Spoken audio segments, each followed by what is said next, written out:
자, 이번 시간에는 6.4 물체의 파동적인 거동입니다. 우리가 6.1에서 뭘 공부했었죠?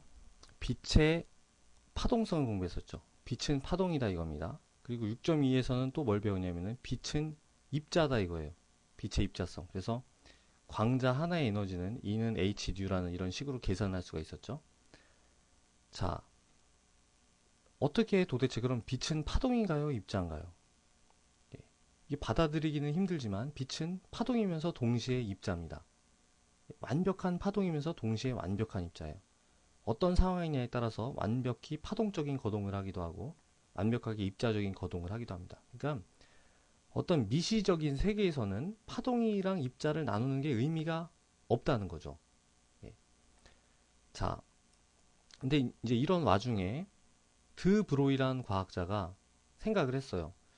자, 그러면 우리가 물체라는 것은 항상 입자로만 생각을 하는데 파동이라고 생각했던 빛이 입자성이 있는 이런 와중에 그럼 입자라고 생각했던 이 전자나 아니면 뭐 양성자나 하여튼 이런 입자들도 파동성이 있지 않을까 이렇게 생각을 한 겁니다. 왜냐면은 입자랑 파동을 나누는 그 자체가 의미가 없을 수도 있으니까요. 미시 세계에서는. 자, 그리고 이런 개념을 또 어디다 적용을 시킬 수 있었냐면은 보어의 원자 모델에도 적용을 시킬 수가 있었어요. 그래서 보면 이제 보어의 원자 모델에서는 전자가 어떤 특정 궤도를 돈다 이렇게 좀 약간 무리스러운 가정을 했는데 만약에 전자가 파동성이 있다면요 요 특정 궤도를 뭐로다가 비유할 수 있냐면은 정상파로 비유를 할 수가 있어요. 정상파. 자, 정상파라는 것은 뭐냐면은 끝이 딱 고정되고 한 자리에서 진동하는 파동을 얘기합니다. 보통 파동은 퍼져나가죠. 하지만 정상파는 어느 지점 양 끝이 고정이 되어 있기 때문에 그러니까 한 장소에서 계속 진동을 하는 거예요. 예를 들어서 기타줄 같은 게 전형적인 정상파입니다. 자, 정상파를 보면요. 이렇게 진동할 수도 있어요. 반면에 똑같은 기타줄이 이런 방식으로 진동을 할 수도 있습니다. 하지만 이런 식으로 진동할 수는 없어요. 그죠? 얘도 가능하고 얘도 가능하고 얼마든지 얘도 가능합니다. 이런 애들도 가능하지만 이런 애들은 불가능해요. 끝이 일치를 하지 않으니까. 자, 비슷하게 여기다가 이제 어떤 비유를 하자면 어떻게 생각할 수 있을까요? 아, 정상파가 요런 정상파랑 요런 정상파 또 요런 정상파가 있듯이 전자가 만약에 파동적인 거동을 한다면은 여기에 있는 허용 궤도라는 게 결국은 전자의 특정 정상파 아닐까 이렇게 생각을 할 수가 있었습니다. 그리고 이제 그걸 실제로 보어의 원자 모델에다가 집어넣어 보니까 굉장히 쉽게 아주 간단하게 이 보어의 원자 모델을 갖다가 설명할 수 있었던 거예요. 자, 그래서 이제 이런 여러 가지 배경을 바탕으로 해서 드 브로이가 어떤 식을 이제 발표를 하게 됩니다. 뭐냐면은 입자의 파동성에 대한 그 식이에요. 드 브로이 식이라고 합니다. 그래서 람다는 P분의 H라는 식이에요. 아주 간단하죠. 자, 람다라는 것은 뭐냐면은 그 입자가 가진다는 파동성이죠. 그 파동의 파장입니다. 파동성이 있다면 그 파장이 있을 거 아니에요. 그 파장을 얘기하는 거고요. 몇 미터, 어떤 길이의 디멘션을 가지는 거죠. P라는 거는 뭐냐면은 그 입자의 운동량을 얘기합니다. 운동량. 운동량이라는 것은 질량에다가 속도를 곱한 값이죠. 자, 그리고 여기는 플랑크 상수. 우리가 그 전에서부터 계속 봤던 6 얼마 곱하기 10의 마이너스 34승 줄세크라는 굉장히 작은 값을 가지는 그런 상수죠. 자, 이걸 드 브로이 식이라고 하고요. 입자의 파동성을 설명할 수 있는 식입니다. 자, 식 자체는 굉장히 간단한데 가만히 살펴보면 굉장히 이상한 식이라는 걸 알 수가 있어요. 뭐냐면은 자, 등식을 기준으로 해서 왼쪽에는 파동이 가지는 파장이 나와 있죠. 그죠? 근데 오른쪽에는 뭐가 있습니까? 오른쪽에는 입자만이 가지는 성질인 운동량이 나와 있어요. 운동량. 운동량이라는 것은 어떤 입자의 질량 곱하기 속도잖아요. 입자가 가진 성질이에요. 자, 파동이 가지는 성질인 파장과 입자가 가지는 성질인 운동량이 등식으로 연결이 되어 있습니다. 그리고 이제 중간에는 이렇게 플랑크 상수가 매개를 하는 거죠. 자, 입자성과 파동성, 그죠? 그거를 연결시켜주는 어떤 다리 역할을 하는 그런 식이라고 볼 수가 있습니다. 드 브로이 식이라고 한다고 했죠. 자, 이거는 어떤 식으로 되어 있기 때문에 우리가 입자의 파동성을 계산도 할 수가 있어요. 자, 근데 왜 우리는 우리 주위에 있는 입자의 파동성을 전혀 느끼지 못하는 걸까요?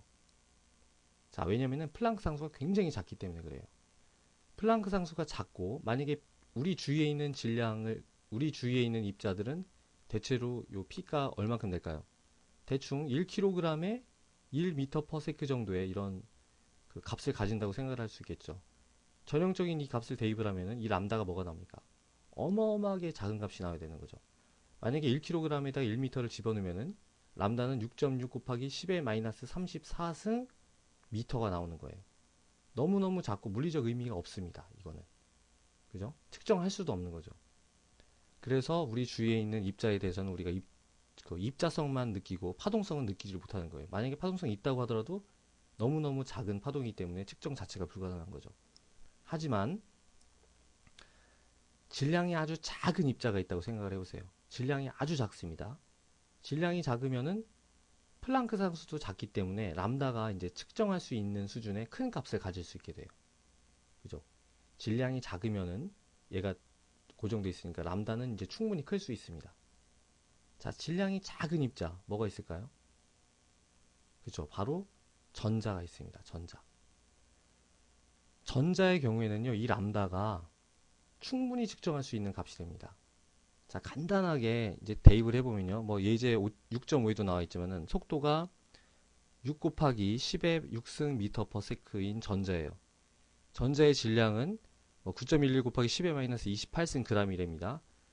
그 값을 여기다 집어넣으면 람다가 뭐가 나오냐면요, 그 전자가 가지는 파동의 파장이죠. 그 파장이 얼마냐면은 0.122 나노미터가 나옵니다.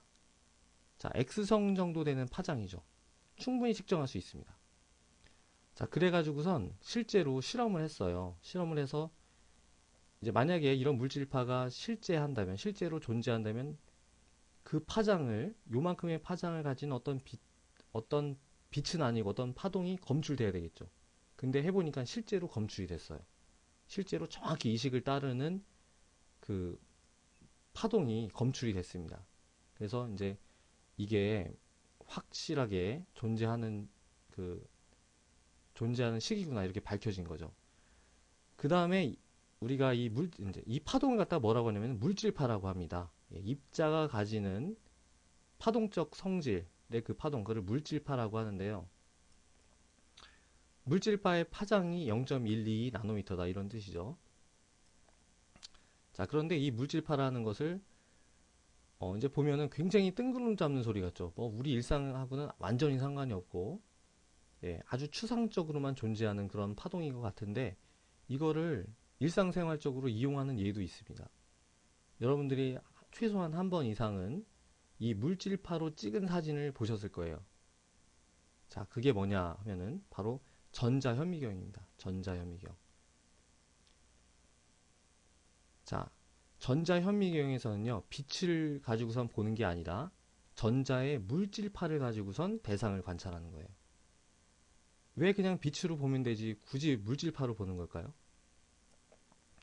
자, 어떤 파동이 있을 때 파동보다 더 작은 어떤 물체가 있으면요, 그냥 회절이 돼버려요. 반사가 안 되고. 얘보다 최소한 얘 수준 정도는 커야지 반사가 될 수 있습니다. 자, 파동이 반사가 돼야지 그걸 우리가 볼 수가 있는 거죠. 회절이 돼버리고 그냥 통과를 해버리면 우리가 볼 수가 없습니다. 자, 그래서 가시광선은 보통 아무리 파장이 짧아봤자 400나노미터 정도 되죠. 400나노미터보다 더 작은 대상에 대해서는 빛이 그냥 회절이 돼버리고 더 이상의 해상도를 얻을 수가 없는 거예요. 아무리 현미경을 좋게 렌즈를 잘 깎아도 소용이 없습니다. 가시광선 자체의 파장이 한계가 되기 때문에 어느 이상으로 큰 해상도를 얻을 수가 없어요. 하지만 아까 계산해 본 결과 우리가 전형적인 전자의 물질파가 0.1 나노미터 정도 수준이었죠. 자, 이렇게 짧은 파장이면은 이 수준으로 작은 물체도 볼 수가 있는 겁니다. 굉장히 해상도가 높아지는 거죠. 자, 그래서 이제 물질파라는 게 이런 식으로 우리가 람다는 P분의 H라는 식으로 계산도 할 수 있고, 그 다음에 실질적으로 우리가 전자 현미경에도 사용하는 실제로 존재하는 파동이다 이겁니다. 자, 그리고 이제 이 전자가 가지는 파동성, 이 가장 결정적으로 적용되는 얘는 바로 원자가 되는 거죠. 예, 원자의 파동적 거동을 완전히 이해하게 하는 식, 그게 이제 결국은 뒤에 나오는 슈레딩거 방정식이 되는 겁니다. 그리고 슈레딩거 방정식을 원자를 돌고 있는 전자에다 적용을 하면은 이제 원자의 여러 가지 전자 구조를, 6장에서 알고자 하는 원자의 전자 구조를 알게 되는 거죠. 자, 그래서 이제 이렇게 입자성뿐만 아니라 파동성이 있다라는 것도 알아냈죠. 근데 이제 이렇게 이런 그러니까 입자의 파동성이 있다면은 우리가 어떤 새로운 관점을 가져야 되는 게 뭐냐면은 입자의 위치라는 게 도대체 뭐냐 이거예요. 입자의 위치. 그리고 입자의 속도라는 게 도대체 뭐냐 이겁니다. 만약에 입자성만 있다면 당연하죠. 어느 딱 정해진 위치잖아요, 말 그대로. 하지만 입자가 파동성이 있다면은 파동이라는 것은 어느 한 공간에 딱 정해진 게 아니잖아요. 퍼지는 거잖아요. 그럼 도대체 입자의 위치를 안다는 게 뭐냐 이거예요. 입자의 파동성까지 고려한다면. 그리고 입자의 위치를 정확히 모르면 입자의 그 속도를 정확히 아는 건 또 무슨 의미가 있느냐. 그죠? 우리가 그 전까지 당연하게 생각했던 입자의 위치랑 속도가 이제 입자의 파동성 때문에 근본부터 흔들리는 거죠.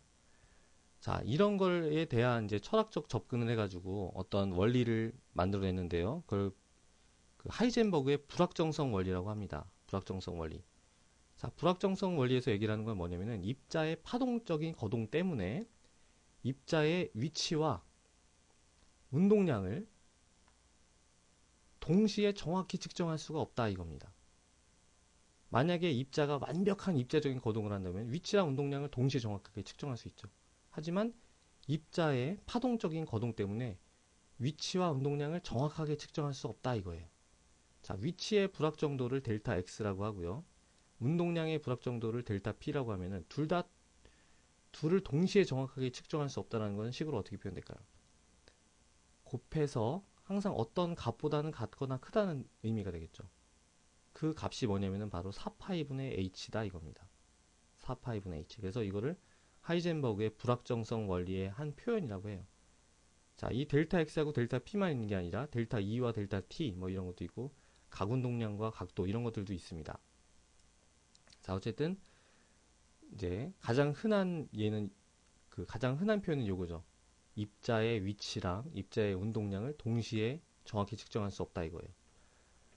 자, 근데 우리가 일상생활을 보는 뭐 테이블 위에 구슬이 하나 있다 그러면은 위치랑 운동량을 동시에 정확하게 측정할 수 있잖아요. 그죠? 위치는 정확히 여기 있는 거고 정지해 있으니까. 그다음에 운동량은 0이 되는 거죠. 그러면은 이걸 위배하는 거 아닐까요? 자, 그렇지가 않다는 거예요. 왜냐면은 우리가 일상생활에서 보는 입자들은 P가 굉장히 크죠. 질량이 크기 때문에 P가 큽니다. 근데 플랑크 상수는 굉장히 작은 숫자예요. 그렇다면 델타 X가 어떤 값이 돼야 되나요? 굉장히 작은 값이 돼야 된다는 거죠. 뭐냐면은 그 불확정성 원리가 적용된다고 하더라도 위치의 불확정도가 너무너무너무 작기 때문에 우리가 실질적으로 검출조차 할 수 없다는 거죠. 예. 그래서 우리 일상생활에 있는 이런 입자, 거시적 대상에 대해서는 불확정성 원리가 적용은 되지만 검출조차 되지 않을 만큼 미미하게 작용을 합니다. 하지만 전자같이 질량이 굉장히 작은 입자에 대해서 적용을 하면 어떨까요? 아주 질량이 작다. P가 굉장히 작아요. H도 작지만 그러면은 이제 이 델타 X 같은 경우도 어느 정도로 커질 수가 있는 겁니다. 그죠? 그래서 이제 전자에 대해서는 우리가 이미지를 버려야 돼요. 딱 전자가 어디에 하나가 딱 놓여 있다. 이게 가능할까요? 이게 불가능하다는 겁니다. 왜냐면은 전자가 여기 가만히 앉아 있으면은 위치랑 운동량을 동시에 정확히 측정하고 있는 거죠. 이거는 불확정성 원리에 위배가 되는 거예요. 그리고 만약에 어떤 전자가 정해진 궤도를 뺑뺑뺑 돌고 있다. 이것도 불확정성 원리에 위배가 됩니다. 왜냐하면은 운동량을 정확하게 아는 거죠. 속도도 정확하게 알고 위치도 정확하게 아는 거거든요. 예. 불확정성 원리에 위배가 됩니다. 이런 궤도 같은 것들도. 자, 그러면은 도대체 그럼 뭐 위치도 모르고 운동량도 모르고 그럼 도대체 전자에 대해서 뭘 알 수 있느냐? 그리고 아까 전자 같은 애들은 파동적 거동을 한다고 했는데 그 파동이라는 건 도대체 뭐냐? 뭘로 된 파동이냐? 그죠? 굉장히 감이 잘 안 오시죠?